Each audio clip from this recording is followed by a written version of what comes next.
ناظرین آداب، علی وارثی ایک مرتبہ پھر نیا دور کے پلیٹ فارم سے آپ کے سامنے حاضر ہے، اور آج میرے ساتھ وجاہت مسعود صاحب موجود ہیں۔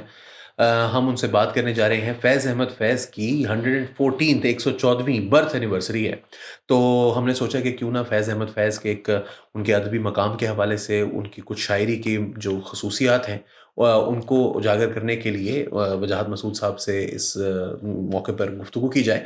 تو وجاہت صاحب، بہت بہت شکریہ ہمیں وقت دینے کا۔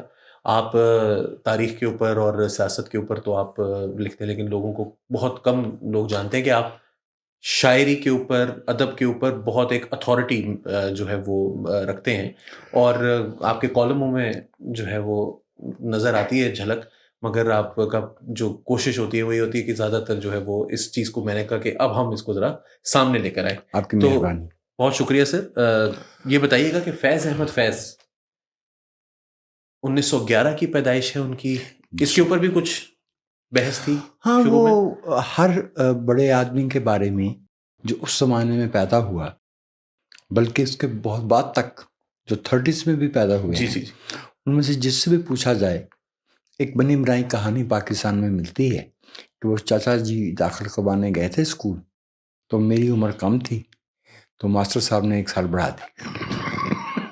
یہ وہ جھوٹ ہے جو بولا جاتا ہے اور قبول کیا جاتا ہے، لیکن چونکہ اس زمانے میں ڈاکومنٹیشن اتنی وہ کہنا چاہیے کہ اس کا رواج نہیں تھا، تھوڑا بہت رہا ہے فیض صاحب کی ڈیٹ آف برتھ کے حوالے سے، لیکن اب بالکل اس پہ یہ کوئی علامہ اقبال کی ڈیٹ آف برتھ نہیں ہے جسے پروفیسر عثمان نے جو ہے وہ کمیٹی کی صدارت کرتے ہوئے طے کیا ہو۔ چونکہ ہم 76 تک علامہ اقبال کا یوم پیدائش یا سال ایون 1873 ہی مناتے آئے تھے۔ ٹھیک، وہ تو پھر ہم نے سوچا کہ قائد اعظم سے بڑے کیسے ہو سکتے ہیں، تو ان کو 1 سال چھوٹا کر دیا ہے قائد اعظم سے۔ علامہ اقبال کے بارے میں فیض احمد فیض صاحب کے بارے میں بالکل واضح ہے۔ 1911 جی 13 فروری 13 فروری 1911 فیض صاحب کا یوم پیدائش ہے۔ ٹھیک، اور سیالکوٹ میں پیدائش ہاں ہوئی؟ جی، وہ ایک گاؤں تھا کالا قادر، صحیح۔ وہاں ان کی پیدائش ہوئی تھی۔ اچھا، تو یہ فیض صاحب جو ہیں وہ پیدائش کے وقت سے ان کے والد صاحب کا بھی ایک جو ہے وہ پڑھے لکھے آدمی تھے، اور انہوں نے فیض احمد فیض کو بھی عادت ڈالی کہ وہ پڑھنا لکھنا جانے، نہ صرف کتابی نہیں بلکہ ان کو باقی علم حاصل کرنے کے لیے جو اسکول کی ٹیکسٹ بک کے علاوہ بھی۔ تو یہ بتائیے گا ذرا ان کا جو اوائل عمری ہے اس میں کس طرح کی ان کی تربیت کی گئی؟ فیض صاحب کے والد بذات خود ایک لیجنڈ تھے، ایک چرواہا اسکول کا کمرہ دیکھتا ہے جہاں کچھ بچے پڑھ رہے ہیں، ایک استاد پڑھا رہا ہے اور وہ بکریاں چلا رہا ہے، اور وہ دروازے کے قریب جا کے بیٹھ جاتا ہے۔ تو ایک دم استاد کی نظر پڑتی ہے، پوچھتا ہے کچھ، کہتا ہے بیٹا اندر آ جاؤ، اور یہ بکریاں بھی چلا رہے ہیں اور تعلیم بھی حاصل کر رہے ہیں۔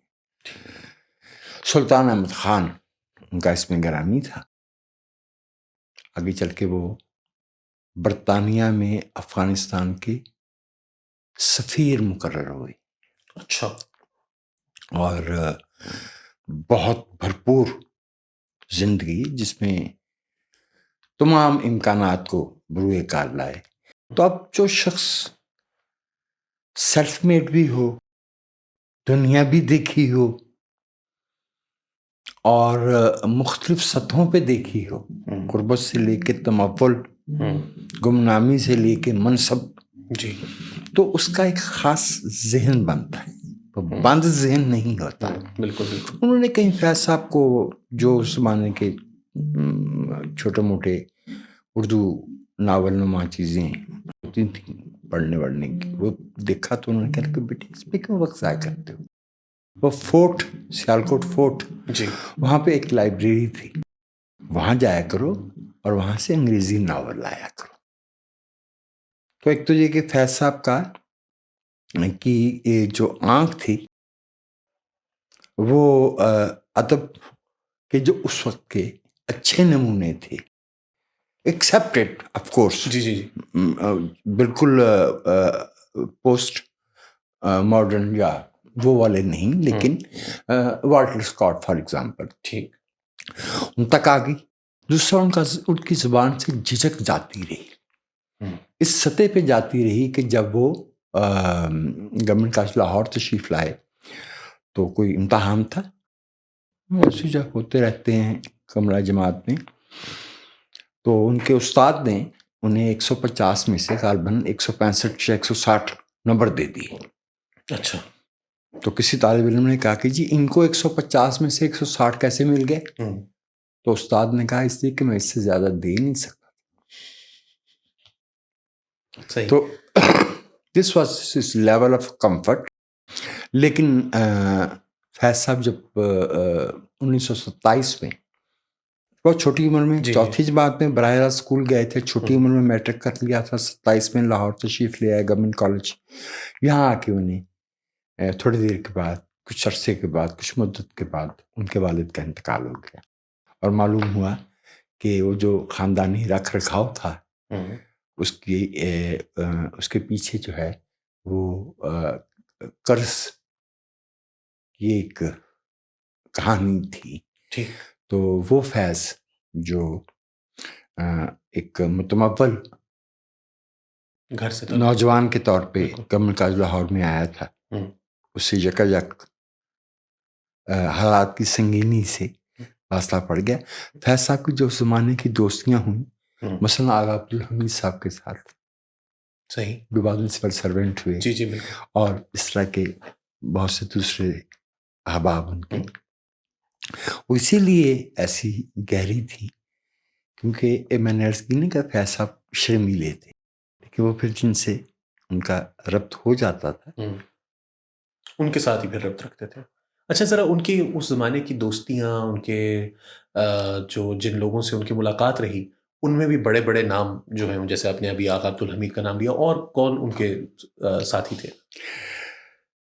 ایک بات تو میں آپ سے یہ عرض کروں کہ ہر صدی کو پچھلی صدی سمیٹنے میں 20-25 برس لگتے.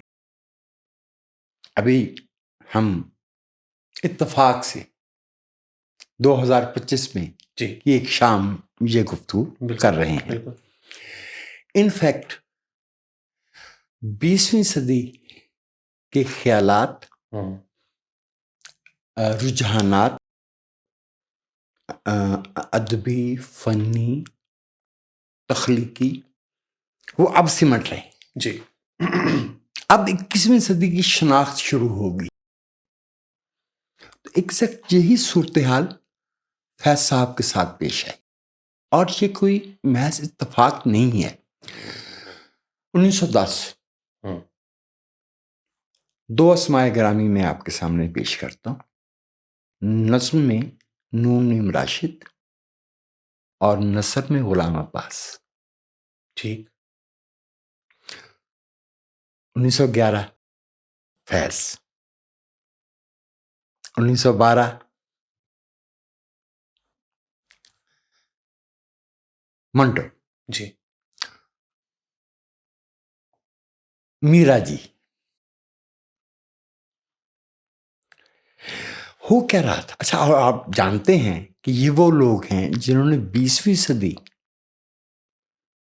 کے، اچھا اردو ادب کے چند بڑے نام ہیں، سب سے بڑے 20ویں صدی، بالکل بالکل، فیصلہ بھی اس میں شامل ہے. تو ان لوگوں کے لیے جو بات نیاز فتح پوری لکھ رہے تھے، جو شبلی لکھ رہے تھے، جو محمد حسین آزاد لکھ رہے تھے،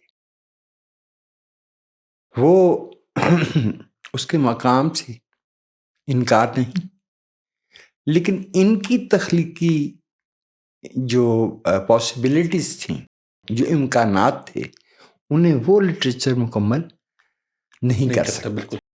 یہ آپ جانتے ہیں، ہم سب جانتے ہیں، یہ کھول لیتے ہیں اس میں اقبال کے نام سے ایک خوبصورت نظم ہے، اور اقبال کو ایسا خوبصورت خراج تحسین اس زمانے میں جب ابھی فیض رحمۃ اللہ علیہ نہیں ہوئے تھے شاید ہی کسی نے پیش کیا. آیا ہمارے دیس میں ایک خوشنوا فقیر، آیا اور اپنی دھن میں غزل خواں گزر گیا. فیض صاحب نے اقبال کے بارے میں تو احترام اور اثرات ان سے تو کوئی گریز ممکن نہیں ہوتا. بالکل ٹھیک. لیکن اتباع وہ اور چیز ہے. بالکل. فالو کرنا یا اس رنگ میں کوشش کرنا نہ وہ ممکن تھا اور نہ مناسب تھا. درست. ممکن اس لیے نہیں تھا کہ اقبال اتنے بڑے شاعر ہیں کہ اس طرح کے شعراء اور اس طرح کے تخلیق کار اپنا کام، اپنا رنگ خود پیدا کرتے ہیں اور اس کے تمام امکانات بھی ختم کر جاتے ہیں. جو ان کو کاپی کرنے کی یا ان کی نقل کرنے کی یا ان جیسا کام کرنے کی کوشش کرے گا وہ قبل از پیدائش انتقال کر جائے گا. بالکل صحیح. تو وہ تو نہیں فیض صاحب نے کیا. ان سب نے فیض صاحب اور راشد شاید ایک آدھ برس کا فاصلہ تھا یا نہیں تھا، چونکہ راشد نے 2 ماسٹرز کیے تھے. 2 ماسٹرز ہی فیض صاحب نے بھی کیے، عربی میں بھی اور انگریزی میں بھی. راشد صاحب نے ایک غالباً سائیکالوجی میں کیا تھا اور ایک انگریزی میں کچھ اس طرح سے ہے. لیکن ایک ہی وقت میں گورنمنٹ کالج لاہور میں موجود تھے اور اس وقت بہت جسے کہنا چاہیے کہ ہلکی آوازیں تصدق حسین خالد وغیرہ کی نئی نظم کی آنا شروع ہو گئی تھی. فیض صاحب کے ساتھ ایک خوش قسمتی یہ ہوئی کہ لاہور میں 2 ادبی گروپ تھے. ایک تو تھا تاجور نجیب آبادی کا. ٹھیک. تاجور صاحب بہت بڑے آدمی تھے، لیکن نجیب آباد کے رہنے والے تھے، اور مجھے شرم آتی ہے میں کسی تعصب میں نہیں کہہ رہا، لیکن وہ نجیب آباد کے پختون تھے. گویا وہ اتنی آسانی سے گھل مل جانے والوں میں سے نہیں تھے. بالکل. فیض صاحب کو گورنمنٹ کالج میں تعلیم پانے کی وجہ سے جو بزرگ اساتذہ اور رفقا میسر آئے وہ کمال ہو گیا. سب سے بڑا نام تو اس میں صوفی تبسم صاحب کا. بالکل ٹھیک. صوفی تبسم صاحب تو ویسے ہی طالب علموں کے دوست تھے. جب 78 فروری میں صوفی صاحب کا انتقال ہوا تو فیض صاحب لندن میں تھے. ٹھیک. Naturally he was very depressed, he was very down. 67 68 کی ایج میں اپنے مینٹور کو کھو دینا. خالد حسن جو انگریزی ہمارے بہت درجہ اول کے صحافی تھے وہ ساتھ تھے. فیض صاحب کا ایک انداز تھا کہ جب وہ بہت جذباتی بات کہنا ہوتی تھی تو بہت بریوٹی سے کام لیتے تھے، بہت اختصار کے ساتھ ایک آدھ جملہ، ایک آدھ لفظ بس. ٹھیک. تو کہنے لگے کہ when one was in doubt one would go to the master. اب یہاں ماسٹر استاد کے معنوں میں صوفی صاحب کو کہہ دیتے. تو ایک تو صوفی صاحب ہو گئے، دوسرے احمد شاہ بخاری پطرس اس زمانے میں کیمبرج سے لٹریچر پڑھ کے آئے تھے. ایم ڈی تاثیر، ذہین، چلبلے. اب ان کی شخصیت اپنی جگہ پہ. عبد المجید سالک، اچھا صحیح، وہ بھی اسی گروپ میں. حتیٰ کہ حفیظ جلندری بھی اسی گروپ میں. یہ اور قصہ ہے کہ جب پاکستان بن گیا تو پھر جلندری صاحب کو معلوم ہوا کہ فیض تو کوئی ٹھیک آدمی نہیں ہے، چونکہ پاکستان کی گورنمنٹ میں تو فیض صاحب پرسونا نان گریٹا تھے نا. لیکن فیض صاحب کو جو یہ رفقا مل گئے انہوں نے ان کو نکھارا بھی, ان کو ابھارا بھی, کو پالش کیا, اور ان کو موقع بھی دیا کہ وہ منظر پہ آئیں. باقی ان کی صلاحیت تھی جس سے کوئی انکار نہیں تھا. ایک ان کو ایک اچھا پیئر گروپ جو ملا اس کی وجہ سے, تاثیر صاحب ہی کی وجہ سے وہ امرتسر پڑھانے گئے. ٹھیک. وہیں ان کی ملاقات ایلس سے ہوئی جو اپنی بہن کرسٹبل سے ملنے آئی تھیں. بڑے اتفاق کی بات ہے کہ تاثیر صاحب کا نکاح علامہ اقبال نے پڑھایا. اچھا, بالکل بالکل بالکل, یہ تو انہوں نے کرسٹبل کے ساتھ. بالکل. اور فیض صاحب کا نکاح شیخ عبداللہ نے پڑھایا, شیر کشمیر. بالکل بالکل. ٹھیک.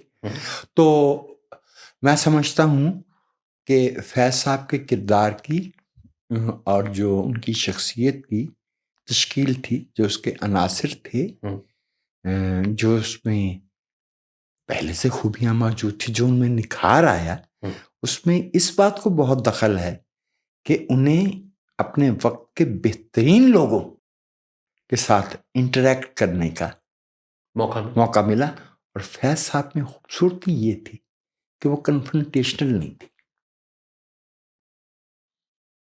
یہ جو کنفرنٹیشنل آدمی ہوتا ہے اس کے مسائل بنتے ہیں. فیض صاحب یہ نہیں کہ منافق تھے یا یہ کہ ان کا موقف کسی کو معلوم نہیں ہوتا تھا, سب کو پتہ ہوتا تھا کہ کس ضمن میں کیا رائے ہے, لیکن وہ اپنی بات کہنے کا ایسا ڈھنگ جانتے تھے جو دوسرے کی دل آزاری کا باعث نہ بنے. اور وہ اپنے نظریات کی وجہ سے لڑائی جھگڑے میں پڑ گئے اور دوستی خراب کرنے والے آدمی. نظریات تو جھگڑے کی بات بھی نہیں ہوتے, بالکل نہیں ہوتے سر, آج پیورلی پرسنل پریفرنسز ہوتی ہیں. جی جی جی. تو فیض صاحب سر اس میں مطلب ایک دیکھا جائے تو گورنمنٹ کالج کا بھی ایک بہت بڑا رول ہے, بہت بڑا, کیونکہ یہ سارے جو پیئرس تھے ان کی وجہ ہی ہے کہ وہ گورنمنٹ کالج میں. تو فیض صاحب اس کے بعد فوج میں چلے جاتے ہیں. پہلے تو وہ امرتسر گئے پڑھانے کے لیے, ٹھیک ہے. پھر 41 آ گیا, 22 جون 1941, تو فیض صاحب پبلسٹی ڈپارٹمنٹ میں, یہ بھی ان کو تاثیر صاحب اچھا لے کے گئے. رائٹ. وہ میجر کے رینک پہ گئے تھے, فیض صاحب کیپٹن کے رینک پہ, اور یہ لیفٹیننٹ کرنل کے رینک تک گئے. صحیح. میں میں سمجھتا ہوں کہ وہ فیض صاحب اس وقت تک فیض صاحب ڈاکٹر رشید جہاں سے مل چکے تھے. ٹھیک. جس فیض کا آغاز رومانوی شاعر کے طور پہ ہوا تھا, تو وہ مجھ سے پہلی سی محبت میرے محبوب جی نہ مانگ بالکل بالکل والے راستے پہ آ گئے تھے. میری بات کا برا نہیں مانیے گا, ہر عہد کا ایک فیڈ ہوتا ہے. جب وقت گزر جاتا ہے اور گرد دھل جاتی ہے تو تب معلوم ہوتا ہے کہ سبسٹنس کیا تھا اور پوسچر کیا تھا. ٹھیک. شو کیس میں کیا رکھا تھا اور گودام میں کیا رکھا تھا. ڈاکٹر رشید جہاں یا بنے بھائی سجاد ظہیر یا محترمہ رشید جہاں کے میاں پروفیسر صاحب, ان احباب کی جو دیانتداری ہے, جو کمٹمنٹ ہے کمزور کے کاز کے ساتھ, میں شاید اس کو وہ کہتے ہوں گے کمیونزم, میں تو اس کا دائرہ پھیلا رہا ہوں. ہر اچھے انسان کو کمزور کے ساتھ کھڑے ہونا چاہیے, بالکل ان پاپولر کاز کے ساتھ کھڑے ہونا چاہیے, ناانصافی کے خلاف کھڑے ہونا چاہیے, دس از ہیومنزم, استحصال کے خلاف کھڑے ہونا چاہیے. بالکل درست. میری نظر میں تو یہ سب چیزیں یہ کمیونزم کا حصہ ہیں. اب جب وہ ایک ریاست اور ایک حکومتی نظام میں ڈھلا ہے تو اس نے کیا شکلیں اختیار کی ہیں وہ ایک اور کہانی ہے. میری نظر میں فیض صاحب کا پارٹی کے حکم کہہ لیجئے، اشارہ کہہ لیجئے، خواہش کہہ لیجئے، فوج میں جانا نامناسب تھا. اگر آپ فیشزم کو فیشزم سمجھتے ہیں تو جب مولوٹوف اور ربن ٹراپ کا معاہدہ ہوا ہے تو کیا تب جرمنی فیشسٹ نہیں تھا؟ بالکل فیشسٹ تھا، بالکل فیشسٹ. آپ خاموش رہے اور آپ یہ کہتے رہے. آپ سے مراد فیض صاحب کی ذات نہیں ہے، فیض صاحب اور ان کے رفقا بالکل کا موقف یہ تھا کہ یہ تو سرمایہ داروں کی اپنی لڑائی ہے. ایسا ہی تھا بالکل. تو یہ بھائی 22 جون 1941 کو اچانک جرمنی فیشسٹ ہو گیا. تو پارٹی ڈائریکشن تھی، جی پارٹی لائن تھی. مجھے یعنی میں جب یہ بات کہتا ہوں تو اس میں کوئی انکشاف کی خوشی نہیں ہے، اس میں کسی کی توہین یا اہانت کا پہلو نہیں ہے، لیکن میرا دل دکھتا ہے کہ تاریخ کے صفحات پہ جہاں وار ایفرٹ میں لیفٹیننٹ کرنل فیض صاحب کا نام آئے گا اسی صفحے پہ حفیظ جلندی کا نام بھی لکھا ہوا ہوگا. ایسے ہی ہوا نا؟ جی ایسے ہی. چراغ حسن حسد صاحب کا نام بھی وہیں لکھا ہوا ہوگا. آپ کو پتہ ہے میں ان کا کتنا احترام کرتا ہوں. جی وہ احترام اور چیز ہے، احترام اور چیز ہے، لیکن یہ کہ آپ سیاسی جماعت کے یا رشین مفادات کے بدلنے سے اپنا موقف بدل لیں، ٹو می یہ فیض صاحب کے ہاں کمزور پہلو ہے. اب اس میں بہت سی وجوہات ہو سکتی ہیں. وہ فیض صاحب زیادہ بہتر ڈیفینڈ کر لیتے ہیں، میں ان کو ڈیفینڈ نہیں کروں گا. میرا یہ کہنا ہے اچھا ویسے یہ نہیں کہ کبھی فیض صاحب کوئی پیسے کے لالچ والچ میں گئے تھے. جی جب وہ واپس بھی تشریف لائے ہیں تو ان سے کہا گیا کہ کیا کریں گے آپ؟ تو انہوں نے کہا کہ بھی پڑھائیں گے. تو انہوں نے کہا صاحب وہ لیفٹیننٹ کرنل کی جاب چھوڑ کے آ رہے ہیں آپ. اس زمانے میں اس کی کوئی 500 550 روپے تنخواہ تھی اور گورنمنٹ کالج کے پرنسپل کو 350 روپے ملتے تھے. تو فیض صاحب money was not his problem. لیکن وہ جو کامنٹ ہے ان کی لائن تھی وہ آپ کو پھر فالو کرنی پڑتی ہے. یا فرما رہے ہیں صحیح. تو اچھا اس کے بعد وہ واپس آ گئے اور واپس آ کر انہوں نے صحافت کو اپنا ایک طریقہ بنایا اپنی بات کہنے کا. اس کی کیا وجوہات تھیں؟ کیا شاعری اس وقت تک بقول آپ کے جیسے آپ نے بتایا کہ وہ اس وقت تک آلریڈی شاعری شروع کر چکے تھے؟ شاعری تو 1932 سے کر رہے تھے اور بہت اچھی شاعری کر جی. اور جس جو ان کی شاعری کے اندر ایک موڑ ہے وہ بھی آپ نے بیان کیا. صحافت کی طرف وہ کیوں آئے، کیسے آئے؟ اچھا اس میں مزے کے قصے ہیں.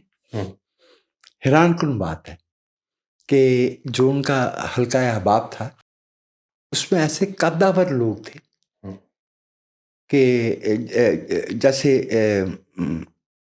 مرحوم آئی رحمان اگر آج حیات ہوتے وہ مجھ سے کہتے کہ بھائی تمہارے بارے میں یہ طے پایا ہے کہ لاہور چھوڑو اور کراچی چلے جاؤ اور وہ فلاں دفتر میں جا کے بیٹھ جاؤ. تو آئی ڈidn't need to think twice. I would follow. ٹھیک. تو باتیں یہاں پہ یہ ہو رہی تھیں بڑوں میں، سالک صاحب میں اور میاں افتخار الدین میں اور احمد شاہ پطرس بخاری میں کہ بھی فیض کو گورنمنٹ کالج لاہور لے آؤ انگریزی پڑھائے گا. اس بیچ میں میاں افتخار الدین نے امروز اور پاکستان ٹائمز کا ٹھیک. تو انہوں نے کہا کہ نہیں آپ ادھر آؤ. جو مشترکہ فیصلہ تھا کہ فیض صاحب چیف ایڈیٹر ہوں گے پاکستان ٹائمز کے. ٹھیک. اپریل کو غالباً 14 اپریل بنتی ہے 1947 جب امروز اور پاکستان ٹائمز کا اجرا ہوا. ٹھیک. یہ جہاں پہ اب لاہور میں پنوما ہے نا، پنوما سینٹر، جی بالکل بالکل یہ دفتر تھا بالکل پہلا. ٹھیک ہے بھیا. تو فیض صاحب چیف ایڈیٹر تھے.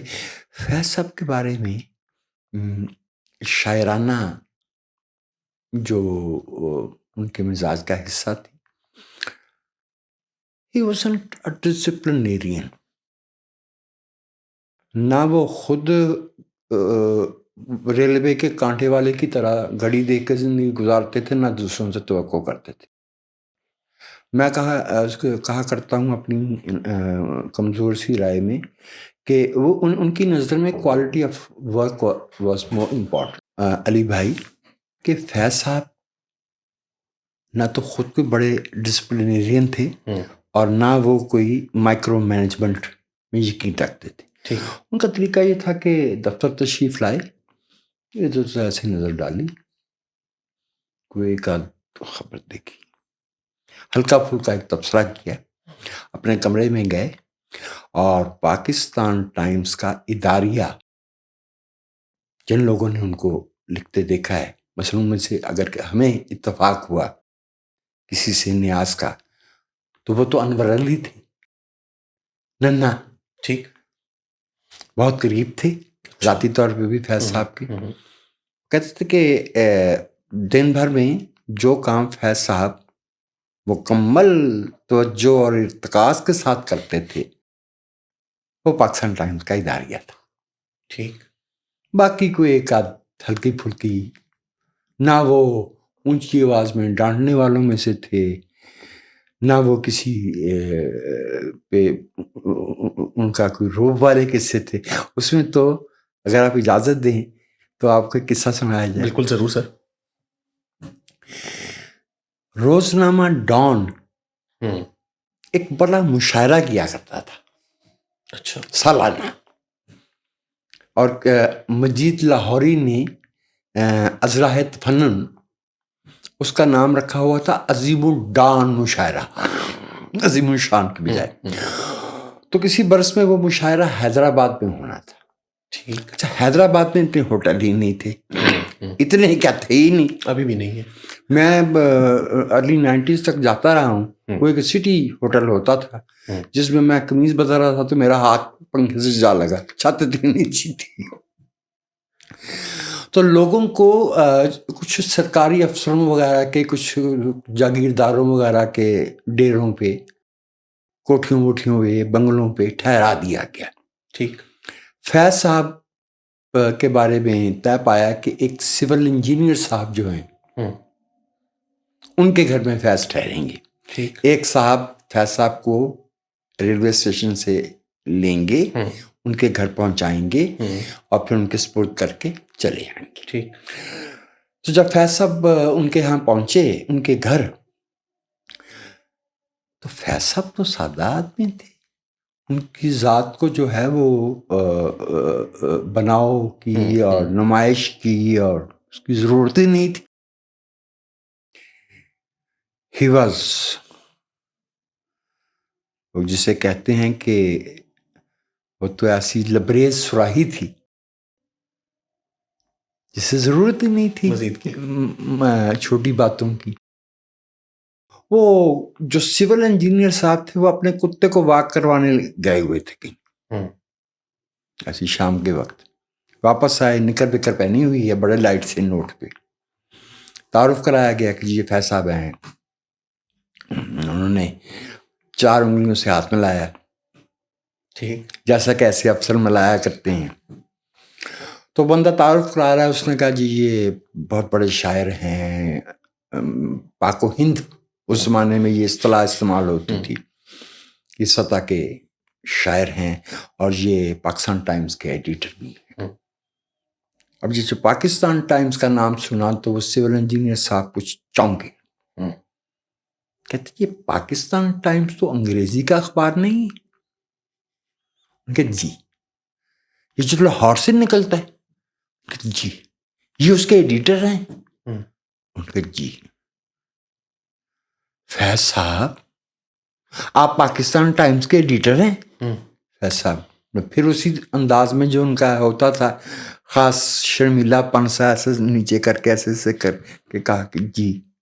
اور چھوڑیں جی مشاعرے کو، پاکستان ٹائمز تو بہت بڑا اخبار ہے، اس کی ایڈیٹری سنبھالے جی، آپ کدھر شاعروں میں پھنس گئے.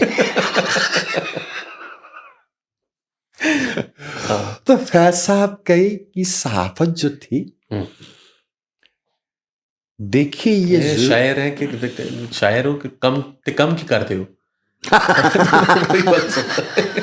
شاعر تو اب ہے، کرتے کیا ہو. اچھا، جو میں بات عرض کر رہا تھا وہ یہ تھا کہ دیکھیے یہ ضروری نہیں ہوتا کہ ہمارے بارے میں ہر روز یہ اطلاع آئے کہ وہ فلاں صاحب کے منہ پہ گرم کافی کا کپ مارا، فلاں صاحب سے 2 جھانپڑ کھائے، فلاں کا گریبان پکڑا، فلاں سے مکے کھائے. نظراتی ہونے کا مطلب یہ نہیں ہے. صحیح. میری میری رائے میں ایک اصولی موقف کا مطلب بھی ہوتا ہے کہ جس سے آپ کا جو اختلاف ہے اس کے علم میں ہو کہ آپ کا موقف کیا ہے، ٹھیک، اور اس دلیل کی بنیاد پہ ہے. اس کا فیض صاحب نے اہتمام کر رکھا تھا. ٹھیک. اور ثبوت اس کا میں چاہوں گا کہ آپ بالکل ہمیں یہ اذان ختم ہو لے تو پھر آپ ہمیں ازراہ کرم وہ نظم پڑھ کے سنائیں. اس کا اہتمام فیض صاحب نے کر رکھا تھا، اور انہوں نے اگست 1947 میں صبح آزادی لکھی تھی. میں چاہوں گا کہ آپ سنائیں. علی بھائی میں یہ عرض کر رہا تھا کہ اس کا اہتمام فیض صاحب نے اپنی شاعری میں کر رکھا تھا، جو اگر آپ ایسا کر لیتے ہیں کیونکہ نظم 2 حصوں میں ہے، تو اگست 1947 کی یہ نظم ہے. فیض صاحب کشمیر تشریف لے گئے تھے، وہاں تاثیر صاحب بھی تھے، وہاں احمد شاہ بخاری صاحب بھی تھے، اور وہاں صوفی تبسم صاحب بھی تھے. تو فیض صاحب نے اپنے مخصوص جھجکتے ہوئے انداز میں کہا کہ ایک نظم ہوئی ہے. تو کہا گیا کہ سنائی. اس نظم پہ جو سرکاری اہلکار ہوتے ہیں، لفظ تو میں نے اہلکار ہی کہا ہے، آپ جو بھی چاہیں اس کا مطلب نکال لیں، انہوں نے فیض صاحب پہ غداری کا الزام لگایا. ٹھیک. یہ نظم ظاہر ہے فیض صاحب نے اپنے جو خیالات تھے، جو نظریات تھے، ان کے کانٹیکسٹ میں کہی. ان کا یہ جو ایک جس پہ اتفاق ہے کہ ان کا یہ کہنا تھا کہ بھئی اگر انقلاب نہیں آتا تو آزادی ادھوری ہے. آج ہم اس نظم کے لکھنے سے 5 صدی آگے بیٹھے ہیں، 77 years have passed. آج اس نظم کا متن بدل جائے گا لیکن اس کی تاثیر نہیں بدلتی، کیونکہ اگر وہ آزادی نہیں ملی جو فیض صاحب مانگ رہے تھے، تو جس آزادی کا دعویٰ کیا جا رہا تھا وہ بھی تو نہیں ملی. تو مہربانی کیجیے صبح آزادی یہ فیض صاحب نے جب سنائی تو پھر ساری رات جو ہے یہی نظم پڑھی تھی. اور کبھی ایک دوست، کبھی ایک بزرگ، کوئی ایک مصرع پڑھتا تھا، کوئی ایک مصرع پڑھتا تھا، کوئی ایک مصرع پڑھتا تھا. دکھانو رو رہے ہمارے پاس اور تھا بھی کیا اور ہے بھی کیا. صبح آزادی. صبح آزادی اگست 1947 لکھتے ہیں کہ سر آپ کی اجازت سے بسم اللہ. یہ داغ داغ اجالا، یہ شب گزیدہ سحر. شب گزیدہ ہوگی جی، شب گزیدہ سحر. یہ داغ داغ اجالا، یہ شب گزیدہ سحر، وہ انتظار تھا جس کا یہ وہ سحر تو نہیں، یہ وہ سحر تو نہیں، یہ وہ سحر تو نہیں جس کی آرزو لے کر واہ چلے تھے یار کے مل جائے گی کہیں نہ کہیں۔ فلک کے دشت میں تاروں کی آخری منزل، کہیں تو ہوگا، کہیں تو ہوگا شب سست موج کا ساحل، کہیں تو جا کے رکے گا سفینہ غم دل، جواں لہو کی پراسرار شاہراہوں سے چلے جو یار تو دامن پہ کتنے ہاتھ پڑے، واہ واہ، دیارے حسن کی بے صبر خواب گاہوں سے پکارتی رہیں باہیں بدن بلاتے رہے، بہت عزیز تھی لیکن رخ سحر کی لگن، بہت عزیز تھی لیکن رخے سحر کی نظر کی لگن، کی لگن، بہت عزیز تھی لیکن رخ سحر کی لگن، بہت قریب تھا حسینان نور کا دامن، سبک سبک تھی تمنا دبی دبی تھی تھکن، سنا ہے ہو بھی چکا ہے فراق ظلمت و نور۔ طنز دیکھیے، اور طنز میں جتنا اس کو کم کر دیا ہے اتنی ہی اس کی کاٹ بڑھ گئی ہے۔ سنا ہے ہو بھی چکا،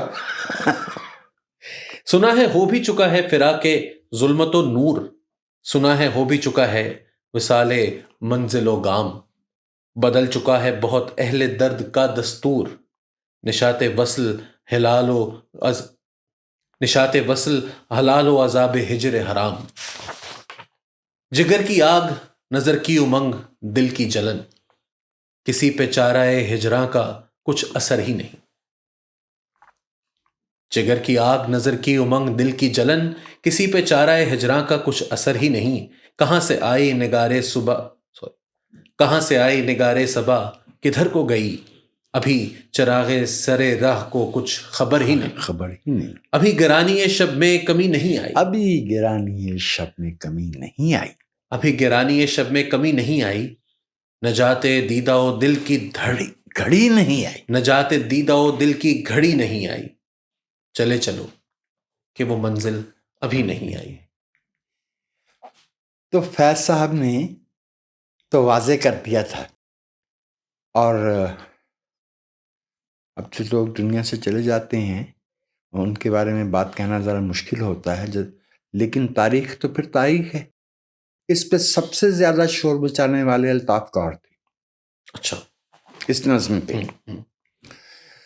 پھر آپ کو یاد ہے وہ حسن عابدی صاحب BCCI والے، انہوں نے وہ بنائی تھی لندن میں کوئی فاؤنڈیشن اردو مرکز صحیح کے نام سے، تو فیض صاحب بزرگ ہو گئے تھے، 81 کی باتیں ہیں، ٹھیک، ایک تقریب ہوئی، اسی نظم پہ الطاف قہر نے تعریفی مضمون پڑھا۔ واہ، فیض تو وہی تھے، نظم بھی وہی تھی، سرکاری اہلکار جس اینک سے شعر پڑھنا چاہتا ہے یا شعر لکھوانا چاہتا ہے اس پہ مسئلے ہیں، اس پہ مسائل ہیں۔ درست،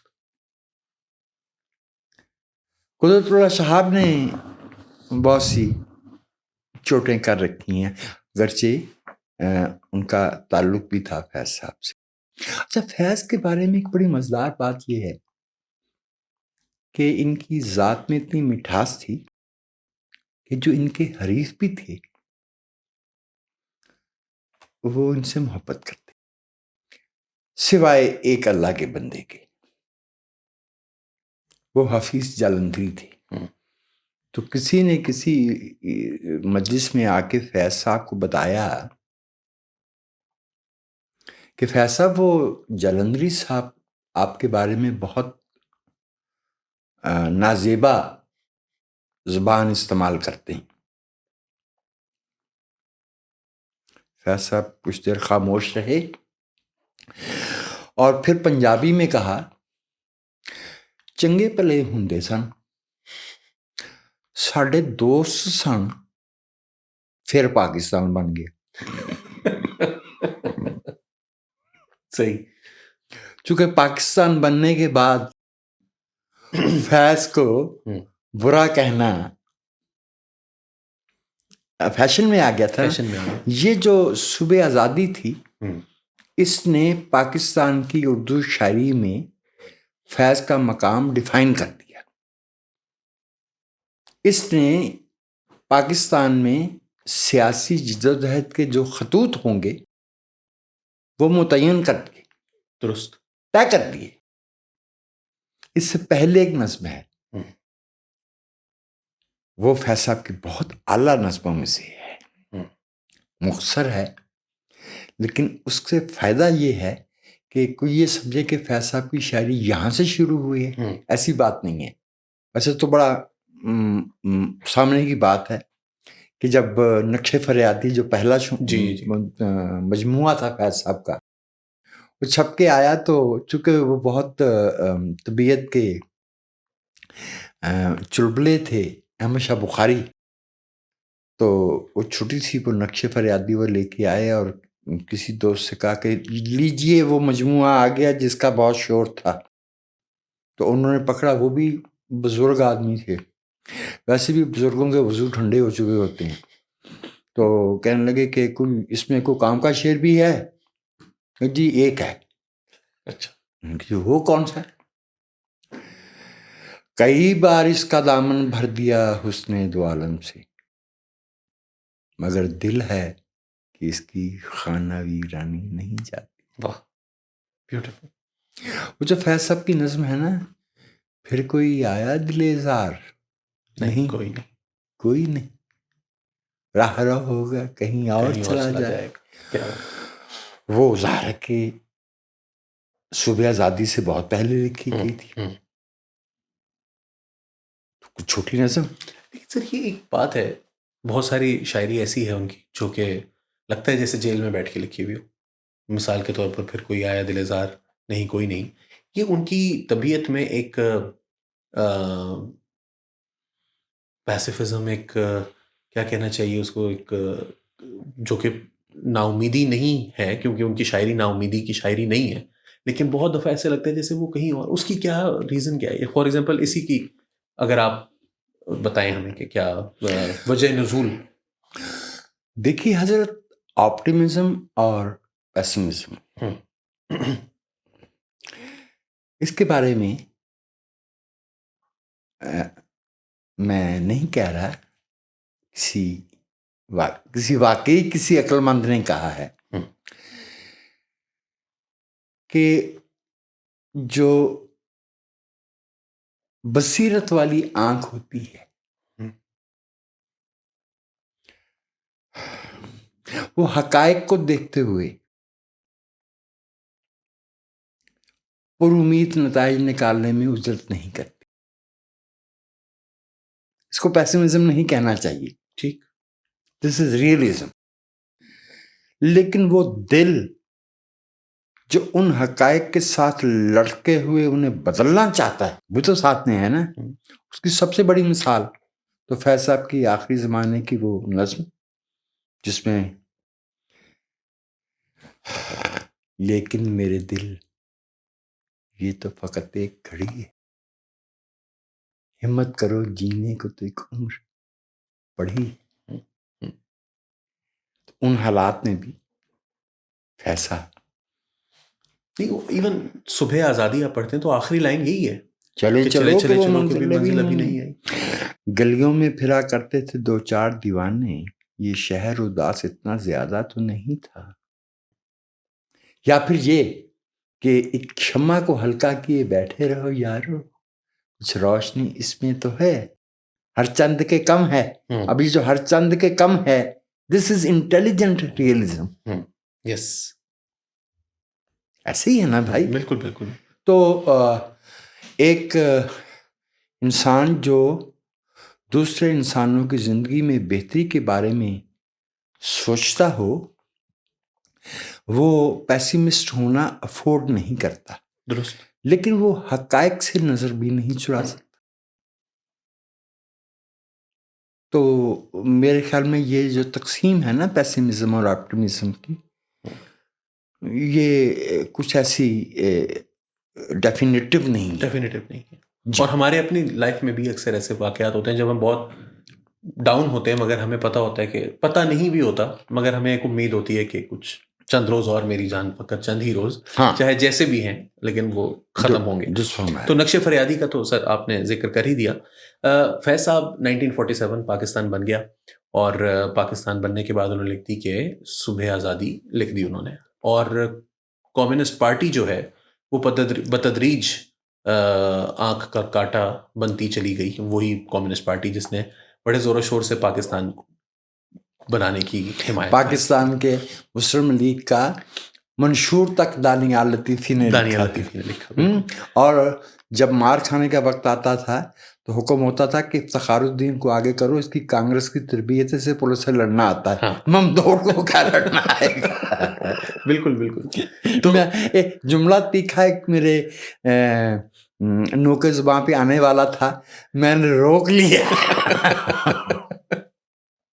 نہیں، لیکن راولپنڈی سازش کیس جی، جو کہ سجاد ظہیر، فیض احمد فیض اور بہت سے لوگ، ہم نے بھی ایک مرتبہ اس میجر اکبر خان، جی میجر اکبر خان، وہ بھی نسیم جہاں، اور پوشنی صاحب، ظفر اللہ پوشنی صاحب، جنہوں نے اس کو کافی ریکارڈ کو آج کے دور میں اسٹریٹ کرنے کی اگر کسی صاحب نے کوشش کی، کیونکہ وہی رہ گئے تھے، تو انہوں نے ویڈیو فارمیٹ میں بھی ان کا ورژن آیا.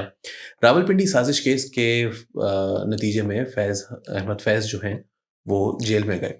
راولپنڈی سازش کیس کے بارے میں کچھ تھوڑا سا آپ ذکر کر کے اور پھر ان کے جیل کے دور پر آتے ہیں. جو پارٹیشن ہوئی ہے اس میں انگنت پہلو ایسے تھے جنہیں فورسی نہیں کیا جا سکتا تھا. ایک تو پنجاب اور بنگال کی تقسیم ذات خود، درست، فسادات، آبادی کا تبادلہ. ایک بات جو تب شاید واضح نہیں تھی لیکن کلیئر تھی کہ ہمیں برٹش انڈیا کے 17% مالی وسائل ملے ہیں، 20% آبادی ملی ہے، اور 33% ملٹری ملی ہے. اور ملٹری بھی وہ، فوج بھی وہ جس نے آزادی کی لڑائی میں کوئی حصہ نہیں لیا. یہیں کہیں رکھی ہوگی story of soldiering and politics in India and Pakistan, Sher Ali Khan Pataudi صاحب کی. میسروی صاحب سے ملنے گئے ہیں پنڈی، اور کتاب میں جملہ لکھا ہوا ہے، پلے سے نہیں بول رہا. Why don't you tell these politicians how to behave with men in uniform؟ اچھا، ایک بریگیڈیئر لیول کا بندے کی یہ جرت. جب یہ بات کہہ رہا تھا تو اس وقت محمد علی جناح زندہ تھے. یہ میس میں بیٹھ کے یہاں کے لوگوں کو نیٹو سمجھنے والے،